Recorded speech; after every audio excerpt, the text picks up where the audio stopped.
Bienvenue à cette édition rétrospective de la semaine du Journal de la Ville que nous vous convions de suivre avec beaucoup d'intérêt.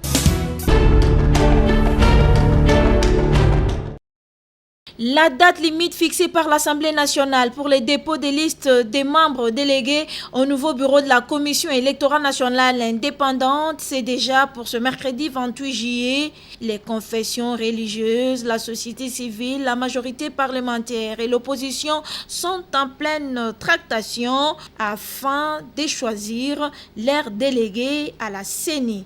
Mais dans l'entretemps, les membres de la plateforme de confession religieuse réunis en assemblée plénière ce vendredi 23 juillet au centre interdiocésain dénoncent des pressions, des intimidations et des menaces de toutes sortes dont ils sont victimes de certains membres des plateformes pour les empêcher à faire librement leur travail. Abbé Donatien Cholet, secrétaire général de la Conférence épiscopale nationale du Congo, SENCO.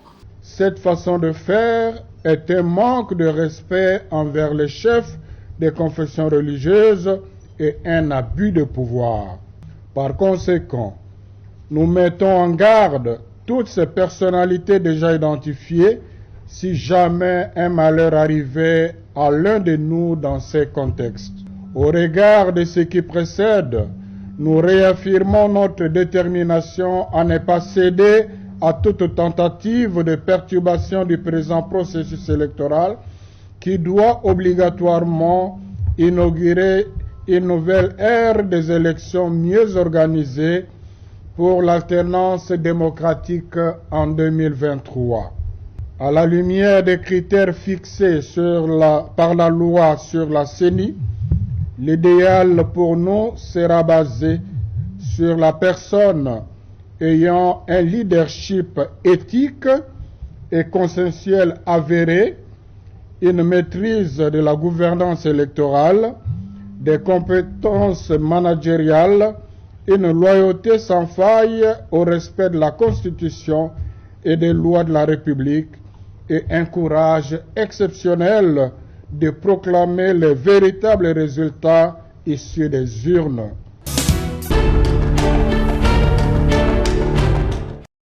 Composition du bureau de la Commission électorale nationale indépendante. Les jeunes et les provinces de la République démocratique du Congo ne se retrouvent pas. Deux organisations de la société civile seulement, à savoir Simocel et Educiel, ont été reconnues par l'Assemblée nationale comme membres délégués de la société civile à la CENI.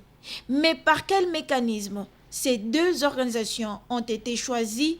Les cadres de concertation nationale de la société civile de la RDC que coordonne Dani Boss Singoma a voulu en savoir plus.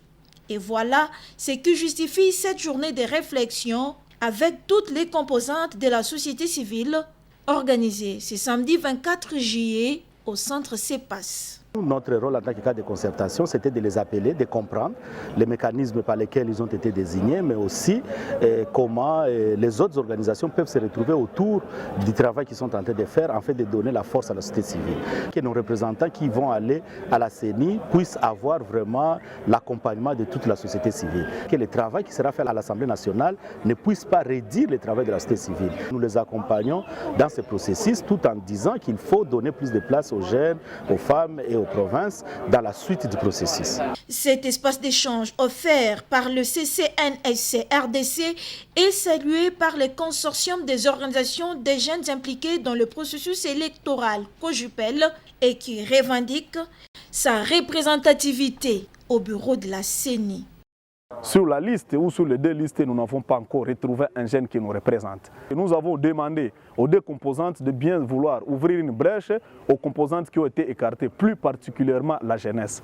Cependant, les deux organisations de la société civile choisies se disent ouvertes pour l'inclusivité de la société civile.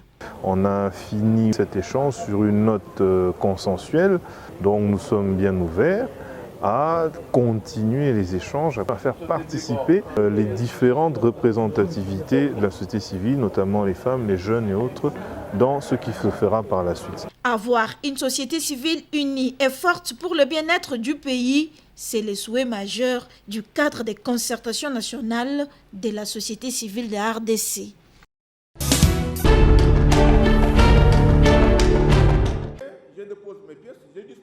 La présidente de la Ligue des démocrates congolais, l'IDEC en sigle, Angèle Makombo, était la modératrice de la conférence organisée par les clubs des technocrates Chinunkonga Batu le jeudi 22 juillet à Kinshasa.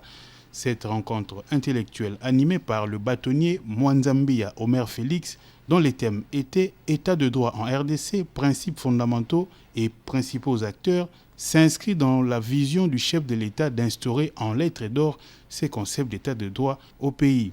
D'après l'orateur du jour, l'égoïsme et l'indiscipline sont des grands mots qui gangrènent la société congolaise jusqu'à asphyxier l'état des droits. Cependant, le bâtonnier a affirmé qu'un état des droits, c'est d'abord le respect par tous des lois et leur application stricte. Au cours de cette conférence, des préoccupations ont été soulevées par les participants qui ont eu des réponses claires sous la conduite d'Angèle Makombo. À l'issue de ce forum, la présidente de la LIDEC a promis de sensibiliser la base pour l'intériorisation de ces concepts d'état des droits et son application qui représentent le sang dans le corps humain, pour paraphraser le président Félix Antoine Tshisekedi Tshilombo. Je suis présidente nationale d'un parti politique, la Ligue des démocrates congolais, l'IDEC. Je trouve que c'est mon travail maintenant de prendre ça et d'en parler à la base. C'est notre affaire à tous. Et comme l'a dit aussi l'orateur, il y a état de droit dans ce pays. Nous sommes tous gagnants. Les gens disent état de droit, mais c'est quoi? C'est vraiment la primauté du droit sur tout. C'est la règle de droit. Tout le monde doit respecter la loi, que vous soyez gouvernant ou que gouverné. Ceux qui aujourd'hui sont en train de vouloir échapper à la justice, etc., ne pas vouloir qu'on lève les immunités, bon, ils le font égoïstement. L'orateur l'a dit, ce qui nous tue, c'est l'égoïsme, l'indiscipline. Dit la nouveauté, on parle d'état de droit, etc., mais depuis que le chef de l'État a lancé cette idée, a fait part de sa vision, il n'y a pas encore eu de conférence, il n'y a pas eu de forum où vous, journalistes, vous avez été là. C'est un travail de longue haleine. Et ça, l'obité que Makambo est aussi là. Mais au moins, pour une fois, c'est sur la table, c'est dans l'agenda du pays. Il faut que nous tous, nous embrassions ça et que nous défendions ça.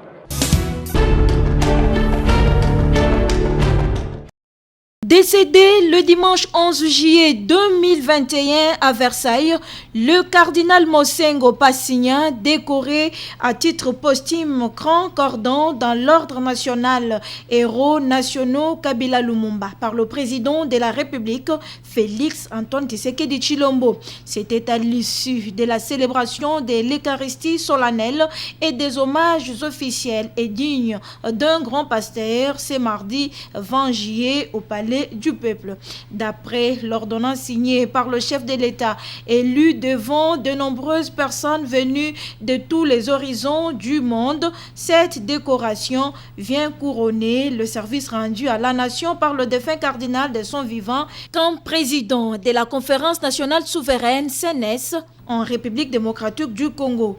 Le président de la République, Félix Tshisekedi, a honoré à cette occasion le cardinal Mosengo en déposant les insignes sur son cercueil comme l'un des meilleurs fils du pays. C'était en présence du chef de l'État du Congo-Brazzaville et de plusieurs autres personnalités politiques, membres du gouvernement, députés et sénateurs, représentants des confessions religieuses, les chrétiens catholiques et les invités de marque. Prenons la parole, l'officiant du jour, le cardinal Fridolin Ambongo, archevêque métropolitain de Kinshasa, a de prime abord remercié l'Éternel Dieu Tout-Puissant, maître des temps et des circonstances, puis rendu hommage mérité au cardinal Mosengo Passigna pour le travail abattu sans relâche jusqu'à sa mort pour l'Église et pour les pays. Fridolin Ambongo a, pour ce faire, interpellé les autorités politiques du pays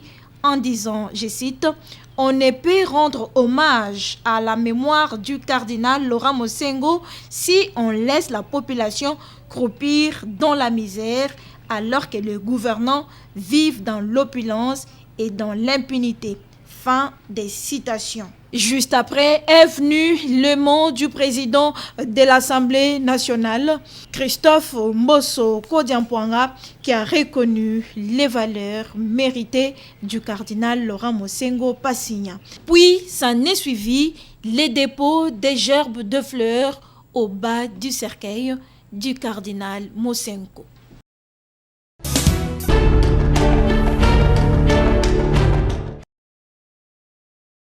À l'initiative du ministre de l'EPST, Tony Mwabakazadi, les ministres provinciaux participent ce vendredi 23 juillet à un atelier sur l'état des lieux en province du sous-secteur.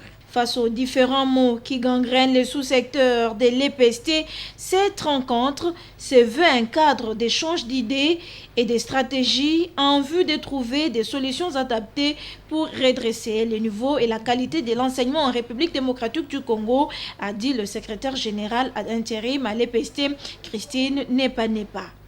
Le ministre Tony Mwabakazadi a dans son discours d'ouverture invité les participants à lutter contre toute forme d'antivaleurs dans leurs provinces respectives et à mettre fin à toute forme de conflit. Le professeur Tony Mwaba a en outre fustigé l'interférence du gouverneur dans la mise en place des cadres de l'EPST tout en rappelant que le monopole de l'éducation appartient à l'État. S'agissant du baisse de la qualité de l'enseignement dans les pays, le ministre de l'enseignement primaire, secondaire et technique est sur les bancs des accusés. Le ministre Tony Mwaba Lessé, c'est ainsi qu'il a souligné la nécessité de remettre les pendules à l'heure en opérant un changement qualitatif en vue d'obtenir les résultats à court, moyen et à long terme. Outre les ministres provinciaux, les représentants de la société civile, les membres des syndicats, les partenaires éducatifs, les inspecteurs généraux adjoints, les directeurs des services centraux, l'inspecteur général et les directeurs du service de contrôle et des payes des enseignants, tous ont pris part à cet atelier.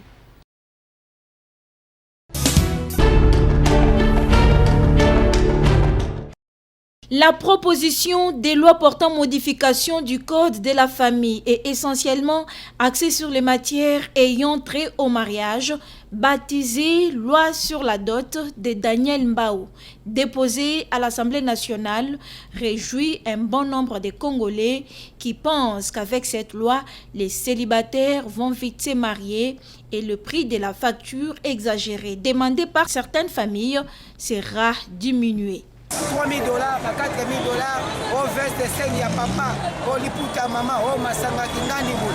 Ba cérémonie nyonso tuwana ezali kokuenze penja ba jeune garçon mingi po bazwa temps ya kobanga.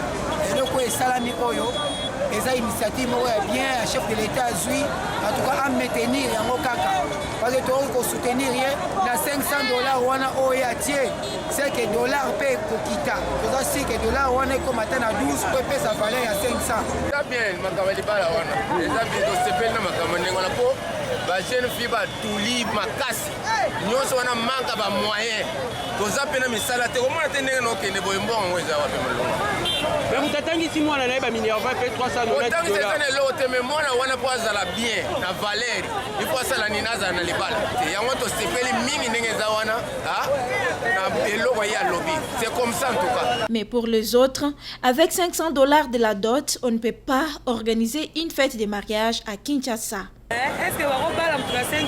Ils ont raté. A raisonné bien. Ils ont ma même casse. Kinshasa, le fait, on va dire Pour rappel, la loi Mbao sur la dot a été déposée ce mercredi 21 juillet à l'Assemblée nationale.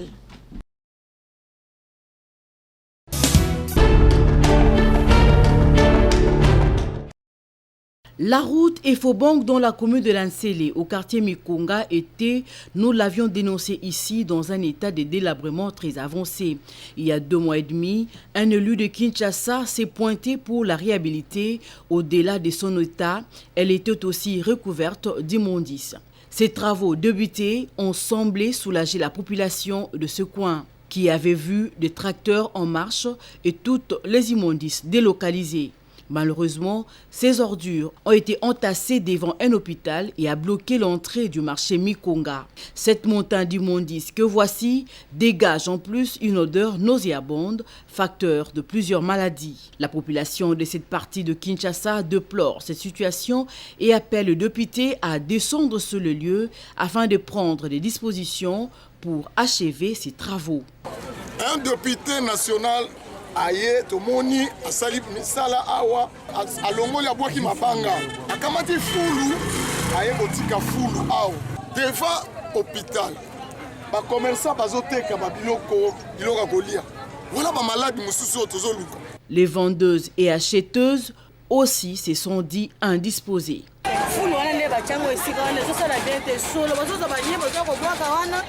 Il fallait longwa fulu na kati ya bato moye ko respirer bien ezate papa moye ezate solo kaka nde ozomona yango boye elungwa ekomi kuna toteka lisusu te papa na banye kuna bazocha bamasuba kuna pa tokoka na biso te. Quelques étalages sont restés vides faute d'inaccessibilité et exposés à deux maladies.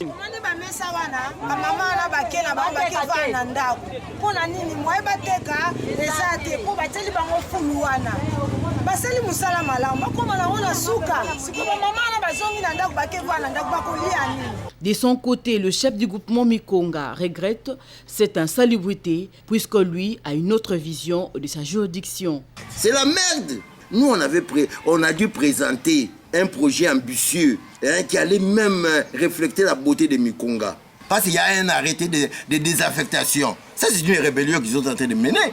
Faisons un état de droit, respectons les règles et le jeu politique.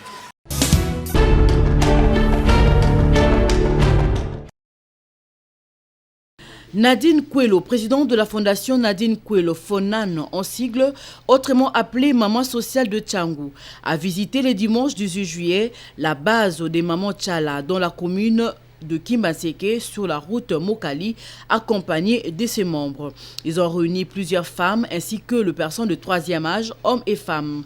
Ayant plusieurs actions déjà réalisées, toujours dans le social, elle a dans sa jupe baissière amené et remis à ses invités des couvertures, des sachets de sucre, du savon, du café et du thé. Débuté par une prière, après la vision du Fonan leur a été détaillée. Nadine Kouelo a remis en main propre ce dont elle avait prévu à ces dernières. Très touchées par cet acte de générosité, elles ont déclaré le parole de bénédiction à l'endroit de la présidente de la Fonan.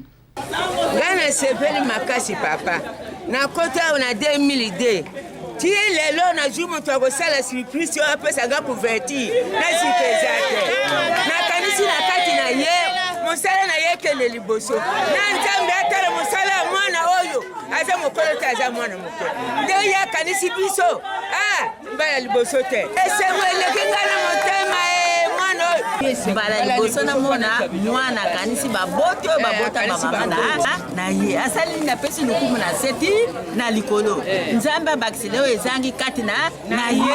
Elle est née et a grandi dans le district de la Tchangou. Nadine Kouelo ne vise pas la députation, mais son souci c'est de partager avec les nécessiteux.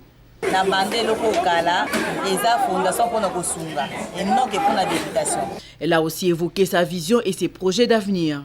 Vision naza nango ya ko soutenir ba veuve, ba vieillard, ba orphelin, d'infirmes.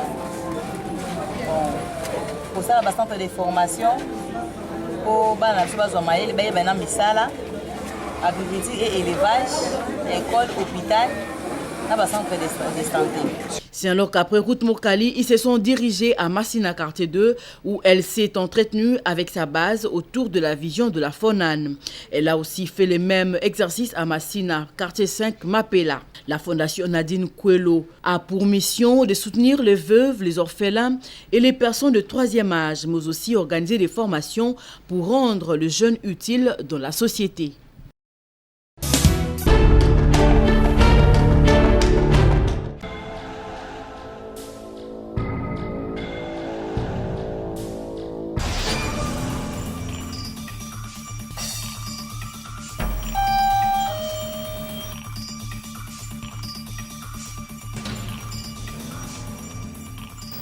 Je vais rencontrer le conservateur. Il est là. Excellence, prenez place s'il vous plaît. Ma soeur, je suis venu te voir pour un problème très délicat. Quel problème? Tu sais que bientôt, ça sera la fin de mon mandat ministériel. Ah bon? C'est une information que tu me donnes là. Alors, j'ai une préoccupation et la solution ne venait que de toi. D'accord, je vous écoute. Madame, selon la règle, à la fin de chaque mandat, le ministre doit restituer le bien de l'État mis à sa disposition. Automatiquement. Ça se passe comme ça. Bientôt les remaniements arrivent. Mais tellement que je suis habitué et attaché à une grande maison et une voiture de luxe, y compris les cortèges, hein, tout doit me revenir. Et comme Yangaï, et la paix Yangaï. Vous demandez trop, même les cortèges. Ouais. Madame, que faites-vous là? Depuis tout ce temps-là? Je suis ici. Du balai, vas-y. Elles ne savent pas que ces affaires sont éminemment politiques. Ça ne se traite qu'à deux. Son Excellence, vous disiez? Ma sœur, les billets verts sont là. Donc, les billets verts sont là. J'ai mis mon paquet de kémé qui m'aide à acquérir frauduleusement les biens de l'État en m'octroyant les certificats d'enregistrement. Excellence. Excellence, vous êtes digne d'être Excellence. Sodiat, Mbadio, les meubles et les immeubles de l'État devenus propriété privée d'un ministre, c'est une infraction de la corruption à haute tension. Pourquoi sacrifier les biens de l'État au profit d'un individu? La corruption favorise la spoliation des immeubles de l'État. Chers compatriotes, luttons contre ces fléaux afin que l'État reprenne ce qui lui appartient. Ceci est un message du RECIC, réseau d'éducation civique au Congo, avec l'appui de 11-11-11.